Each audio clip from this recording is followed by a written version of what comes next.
All right, welcome back. Let's speak to the economics correspondent for The Australian, Matthew Cranston. Matt, thanks for joining us tonight.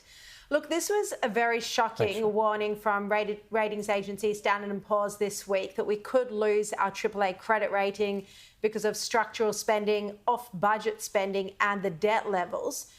Do you get the sense that the government is taking this seriously enough? Well, I think judging by his response, he's obviously thought that he had to do something. He came out and did a press conference on it. So at least rhetorically, he thinks it's important, and rhetorically, he thinks it's worth taking seriously. He keeps on obviously talking about the $78 billion deficit that the coalition left behind, which isn't accurate. It's the $30 billion one. But I think that he's also... This is the Prime Minister, you mean, or the Treasurer? No, this is the Treasurer. This is Jim Chalmers. But I think when it comes to the actions and the request of the ratings agencies, it does come down to both sides of politics. But it's just he's in the box seat.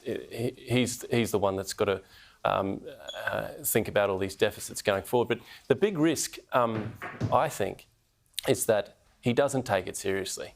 And part of that is because a lot of the bond markets and a lot of the people that look at ratings agencies now, they say the ratings agencies don't make a difference. They don't have an impact. This is what they think. When the US lost its AAA credit rating to AA+, the markets didn't respond very strongly to that. It didn't really increase the cost of debt dramatically very quickly. And so there's this danger that you can be complacent and think, well, it doesn't really matter so much. And I can just slide by and let the next few years just keep on spending big and taxing big. But it does matter because, of course... Yeah, the consequence isn't just servicing the nation's debt, but, you know, how could this flow onto mortgages and other loans like business loans?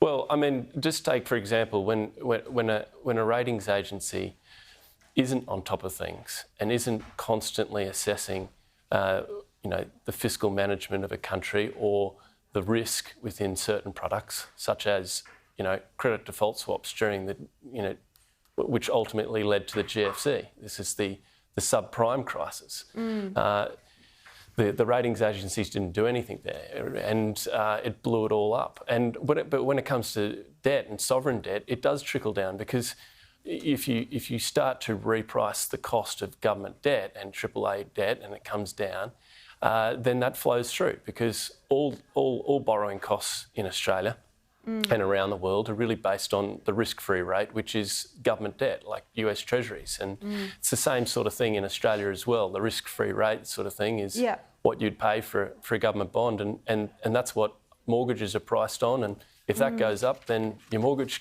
cost goes up as well. It's all based on that. Yeah. All right, Matt, I just want to quickly ask you about, the focus on Labor's tax policy on unrealised capital gains. This will be concerning many people.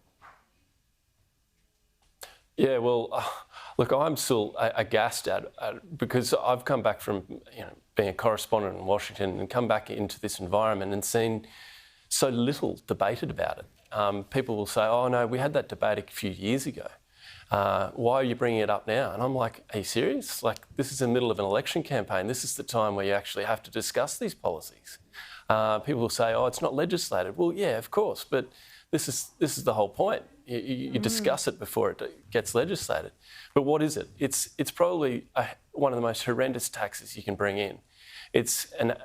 Essentially it's taxing a gain that you have made on an asset, but you haven't sold it. And so it can be anything. Just on paper. It could be property. It could go away. Exactly. You could have an investment in a company, and you might not have any cash, and it could go right up. Matt, and so we're out of time.